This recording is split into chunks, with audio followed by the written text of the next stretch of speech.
थे।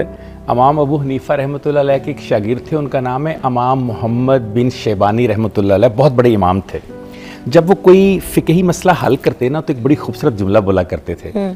खुद से कहते थे, शेबाना आप आए तो रौनक आ गई। बस आप सोचे क्या ये नेमत किसी बादशाह के शहजादे को दस्तयाब है जो आपको मिली हुई है कि बिल गेट्स की दौलत अगर मेरे नाम हो जाए मैं दुनिया का सबसे खुशकिस्मत इंसान बन जाऊं। पता नहीं किसने मुझे बता दिया कि किसी मुल्क का मैं सरबराह इदारा बन जाऊं तो शायद मैं सबसे खुशकिस्मत इंसान बन जाऊं। पता नहीं किसने ये बता दिया जिसके जहाज चलते हैं, जिसकी कोई ज़मीनें हैं, जिसकी कोई बड़ी फैक्ट्री हैं, वो बहुत खुश हुआ करते हैं। मैंने तो खुश पता किसको देखा है।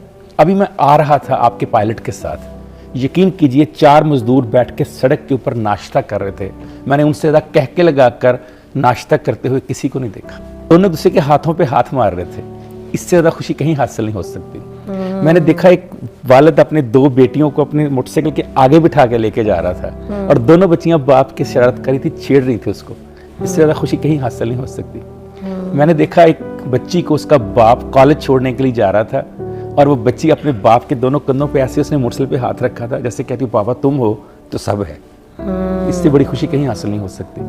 हमने असल में खुशियों का मतलब बहुत गलत अटैच कर दिया। क्या सिर्फ उसी से खुशी मिल सकती है तो बिल्कुल आप ले लें, लेकिन हमने तो देखा है कोठियों के अंदर भी लोगों को रोते हुए। जो पाकिस्तान के अमीर तरीन 5 लोगों में से एक साहब हैं, जब मैंने उनसे कहा सर आप बहुत खुशकिस्मत हैं, आप तो बहुत खुश होते होंगे, आप पाकिस्तान के 5 अमीर लोगों में से एक हैं। उन्होंने कहा सारी नेमतों के बावजूद एक नेमत की बहुत कमी महसूस होती है। मैंने कहा क्या? कहने लगे एक बेटा है, बस वो ज़हनी तौर पर ज़रा ठीक नहीं है, काश कि कोई नॉर्मल बेटा भी होता। और जब गेट के खड़े से पूछते हैं किसी चौकीदार से, किसी ड्राइवर से, किसी मुलाजिम से कि तुम्हें कैसे लगती है ज़िंदगी, वो कहता है अल्लाह ताला ने 4 बेटे और 2 बेटियां अता की हैं, बस कहीं को फैक्ट्री मेरे नाम लग जाए ना तो सब कुछ ठीक हो जाए। फैक्ट्री वाला उसके बच्चों को रो रहा है, बच्चों वाला फैक्ट्री को रो रहा है। मुझे ये समझ नहीं आती फैक्ट्री वाला फैक्ट्री में एंजॉय क्यों नहीं कर रहा और बच्चों वाला बच्चों में खुशी क्यों नहीं महसूस कर रहा। जो दिया उसमें एंजॉय क्यों नहीं करता।